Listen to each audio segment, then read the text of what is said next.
श्री सनत कुमार जी कह रहे, जो नाम जापक है अगर ये 10 अपराध करता है तो नाम का फल उस पर प्रकाशित नहीं होता। गुरु अवज्ञाम साधुनाम निंदाम भेदम हरे हरौ, वेद निंदाम हरेर्नाम बलात् पाप समीहनम, अर्थवादम हरेर्नाम्नि पाखंडम नाम संग्रहे, अलसे नास्तिके चैव हरिनामोपदेशनम, नाम विस्मरणम चापि नामन्य नादरमेव च, संत्यज्येद दूरतो वत्स दोषानेतान सुदारुणान। हे वत्स, इन 10 अपराधों से बच गए तो नाम तुम्हें भगवत प्राप्ति करा देगा। अगर ये 10 अपराध है तो ये दारुण अपराध नाम का प्रकाश नहीं होने देते। पहला, नामदाता गुरु का अपराध, उनकी अवज्ञा, उनका अनादर। गुरुर अवज्ञा पहला अपराध है। जो नामदाता गुरु की अवज्ञा करता है, चाहे जितना सर के बल खड़े होकर के साधन कर लो, वो मंत्र और नाम सिद्ध ही नहीं हो सकता, क्योंकि मंत्रदाता का अपराध करने वाले के हृदय में कहीं मंत्र प्रकाशित होता है। एक प्रसंग आता है ब्रज के भक्तों में, गुरु मंत्र लिया और गुरु सेवा में कुछ दिन रत रहे, तो कुछ ऐसा उनके अंदर भाव है कि एकांत में भजन करें। ये सब क्या है, सेवा वे सब भजन में। एक दिन उनके गुरुजी ने उनके पास सूचना भेजी कि आ जाओ, बहुत हो गया। सोचा, और गुरुजी कुछ दिन में पधार गए। सारा भजन साधन सब खत्म। अब उनके सारांश में बताया तो बहुत बड़ा उनका प्रसंग, बहुत व्याकुलता हुई उनकी। सब संतों से, बड़े बड़े संतों से पूछा, बिल्कुल ऐसी बहिर्मुखी स्थिति, कोई भजन नहीं, कोई। उनका गुरु अवज्ञा हो गई, गुरु अपराध हो। बोले अब कैसे, गुरु जी तो पधार गए। बोले बिना गुरु कृपा के अब कुछ नहीं होने वाला। आसन लगाओ गुरुदेव का, आवाहन करो, भूख प्यास सहते हुए खूब रो चिल्लाओ। जब गुरु जी इस पे प्रकट हो जाए आसन पर, वो संभाल ले तो संभाल ले, नहीं जीवन व्यर्थ चला गया। ऐसा कैसे हो सकता है कि मंत्रदाता का अपमान करके कोई मंत्र सिद्ध कर ले या संसार में चला जाके सुखी हो जाए? कभी नहीं। संसार में भी जाता है तो गुरुजनों की आज्ञा, गुरुजनों का आशीर्वाद। जब ब्याह होता है तो गुरुजनों का आशीर्वाद, आचार्य का आशीर्वाद, देवी देवताओं का पूजन बड़ा मंगलमय होता था। इसीलिए अब आज का जो जीवन गृहस्थी का बड़ा संकटपूर्ण जीवन है, क्योंकि ना तो आचार्यों का आशीर्वाद है, ना गुरुजनों की सलाह है, ना भगवत मनमानी आचरण बेविचार प्रवृत्तियां बढ़ रही हैं, तो कौन इन सब बातों को माने। नाम जापक के लिए सबसे पहला अपराध है गुरूर अवज्ञा, अपने मंत्रदाता गुरु की अवज्ञा कर देना, गुरु का अपमान कर देना। अरे कोई गुरु को ऐसे थप्पड़ थोड़ी मारता है, कोई गुरु को ऐसे थोड़ी। गुरु अवज्ञा का मतलब उनकी रुचि के प्रतिकूल चल देना, अपनी रुचि रखना। अच्छा, गुरु अनंत माताओं जैसा वात्सल्य रखते हैं, वो चुपचाप सहन करते हैं। उनका सहन करना तुम्हारे लिए बहुत हानिकारक है। वो सहन ना करें, कृपा करके हमें दंड दे दें, ये हमारे लिए मंगल विधान है। हमसे कोई गलती हो जाए तो गुरु सहन ना करें, श्री जी ऐसी कृपा करें कि हमको कटुवचन बोले, हमें दंड विधान कर दें, हमारे ऊपर शासन लागू कर दें, ये करुणा होगी। और अगर वो मौन रहकर चुपचाप सह रहे हैं तो हमारा सर्वनाश है। कि हम समझ रहे हैं हमारे गुरु जी प्रसन्न है और वो अंदर से वो जल रहे हैं इस बात से कि ये भगवत मार्ग के विमुख आचरण कर रहा है और मेरी बात नहीं मान रहा, अब मेरा अधिकार कैसे इस पर लागू हो सकता है, ये तो मान ही नहीं रहा। बस ये अवज्ञा होती सबसे। तेन वचन मानत गुरु द्रोही निस्दिन करत आपनो भायो, तो इत व्यवहार न उत्पर, तुम्हारा व्यवहार भी नहीं बच सकता और परमार्थ भी नहीं बन सकता। व्यवहार बच नहीं सकता और परमार्थ बन नहीं सकता। इत व्यवहार न उत परमार्थ, बीच ही बीच जन्म गमायो। दूसरा, साधु नाम निंदाम, किसी भी नाम जापक वैष्णव संत की कभी भी निंदा ना करे। ये नामापराध है। सबसे पहला है गुरुर अवज्ञा, दूसरा है साधु नाम निंदाम। और भेदम हरे हरो, भगवान शंकर और हरि में भेद न करे। वही हर है, वही हरि है, वो परस्पर एक लीला करते हुए विराजमान है। हरि और हर में कोई भेद नहीं, पक्का भेद नहीं। पहला गुरुरवज्ञा, दूसरा साधु नाम निंदाम, तीसरा भेदम हरे हरो, और चौथा है वेद निंदाम। वेद भगवान का वांग्मय स्वरूप है, किसी की रचना नहीं है। भगवान वेद व्यास जी ने वेद का विभाग किया है।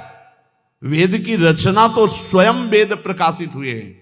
वेद की रचना किसी ने नहीं की, स्वयं वेद प्रकाशित अपौरुषेय हैं। ये किसी के द्वारा लिखे नहीं हुए, स्वयं जैसे भगवान प्रकट हुए ऐसे वेद भगवान प्रकट हुए हैं। वेद की निंदा करने का अधिकार किसी को नहीं है। हाँ, वेदातीत प्रेम स्थिति है, जिसे वेद नेति नेति कह के प्रेमी जन उनका दुलार कर रहे हैं। इसलिए देवर्षि नारद जी स्वयं आज्ञा करते हैं, वेदान्नपि सन्नस्तिसा केवलम मौछिन्न अनुरागम लभते। जो वेदातीत स्थिति प्रेम को प्राप्त करना चाहते हैं, वेद का सम्यक रूप से पूर्णता पूर्वक त्याग करते, तिरस्कार पूर्वक नहीं। जैसे भगवान श्री कृष्णचंद्र जी स्वयं आज्ञा करते हैं, त्रिगुण्य विषया वेदा निस्त्रिगुण्य भवार्जुन। हे अर्जुन, जो विभाग विषय का तीनों गुणों के अंतर्गत वर्णन किया जाता है, उससे ऊपर उठो, त्रिगुणातीत अवस्था को, निस्त्रिगुण्य अवस्था को प्राप्त हो। वेद की निंदा करने का अधिकार किसी का नहीं। वेद अपौरुषेय भगवान का वांग्मय स्वरूप है। जो वेद की निंदा करते वो कभी भी नाम जापक, सफल नाम जापक नहीं हो सकते। हरिर नाम बलात् पाप शमीहनम। जिन्होंने महिमा सुनी कि भगवान के नाम जप से पाप नष्ट हो जाता है, नाम संकीर्तनम यस्य सर्व पाप प्रणाशनम। अब वो बलपूर्वक उत्साह पूर्वक पाप करते हैं और सोचते हैं नाम कीर्तन कर लेंगे तो पाप नष्ट हो जाएंगे, उनको नरक मिलेगा क्योंकि नामापराध कर रहे हो। भगवान नाम के बल पर पाप करना, कि वो नाम कीर्तन कर लेंगे ना सब पाप नष्ट हो जाएंगे। फिर कह रहे अर्थवादम हरिर्नामनि। भगवान के नाम की महिमा को सुनकर के कि अरे ये तो सब फल स्तुति केवल वर्णन है, ऐसा नाम का फल नहीं है, ये नामापराध है। नाम के प्रति अर्थवाद की केवल फल स्तुति मात्र है, नाम की ऐसी महिमा नहीं है, ये नामापराध है। और पाखंडम नाम संग्रहे, नाम लेने में पाखंड फैलाना, नाम की आड़ में व्यभिचार करना, नाम की आड़ में रुपया कमाना, नाम की आड़ में मनमानी आचरण करना, ये पाखंड है। ये नाम में पाखंड फैलाना, ये सब पाखंड की अंतर्गत आता है। हम नाम कीर्तन कर रहे हैं, जिनका हमको उन पर विश्वास नहीं कि वो विश्वंभर है, वो अनंत ब्रह्मांडों का स्वामी मां लक्ष्मी पति है, हमको हाथ फैलाना पड़ेगा। तो हमको भरोसा क्या है अपने आराध्य देव पर? अरे जिसके एक निमिष मात्र से अनंत ब्रह्मांडों का सृजन हो जाता है, नाम बल से उसको अधीन कर लिया जाता है। सुमिर पवन सुत पावन नामू, अपने बस कर राखे रामू। डोनेशन चाहिए तो हरि से मांग डोनेशन। वो मां लक्ष्मी पति है, वो अनंत ब्रह्मांडों का स्वामी है। जिसको प्रेरित करेगा या वो स्वयं आके करेगा, और करे ना करे मंगबो भलो न बाप सो जो प्रभु राखे टेक। ठीक, क्या मतलब रह गया? नाम जपने का मतलब क्या रह गया? अगर भिखमंगापन ना मिटा तो दूसरों से भगवान का दा। एक संत गंगा किनारे कहते थे, कहावे मुआर दासा करे नरन के आशा। तो कहो कहां रहा विश्वासा, कहां विश्वास हरि से रहा? तो नाम के बीच में ये पाखंड फैलाना, नाम का आश्रय लेकर के दुनिया का नाटक करना, ये नामापराध है। आगे अलसे नास्तिके चैव, नास्तिक पुरुष को उपदेश नहीं देना चाहिए नाम का।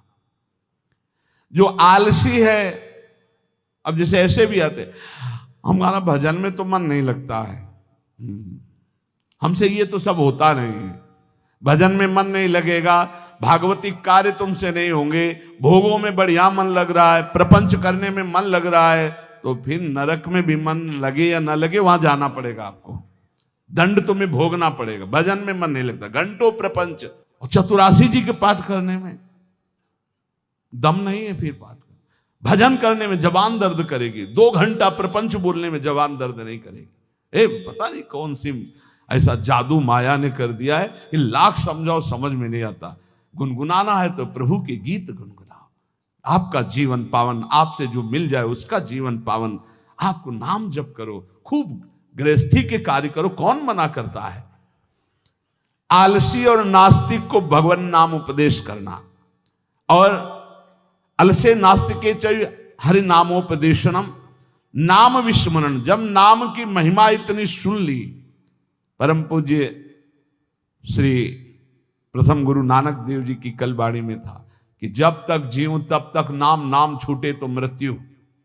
ये कल शाम के कई बार ये बात नानक साहब की, इसकी क्या बात, जब तक जीऊं तब तक नाम, नाम तब तक जीऊं, नाम छूटा मृत्यु। ऐसा नाम से प्रेम, भगवान नाम की महिमा सुनकर नाम न जपना, नाम को भूल जाना, और नामान्य नादर मेवच, नाम का अनादर करना। जैसे चर्चा की कि अपनी दुकान खूब चले इसलिए नाम छाप दिया, रूप छाप दिया भागवती, या ऐसे आप कार्ड विवाह के छाप दिए जिनमें नाम है, रूप है, भगवत भाव, या आप अपनी गाड़ी पे नाम लिख दिए, पीछे लिखा है मोटरसाइकिल में श्री हरिवंश या राधा, और जूता सहित ऐसे टांग उठाकर उसमें बैठते हो। तुम्हारी दिमाग है, इसमें लिखा है देखो, नाम में अनादर में वो चाहे, नामापराध कर रहे हो। जो तुम्हारे हृदय में चलना चाहिए वो तुम्हारे वहां ऐसे पानी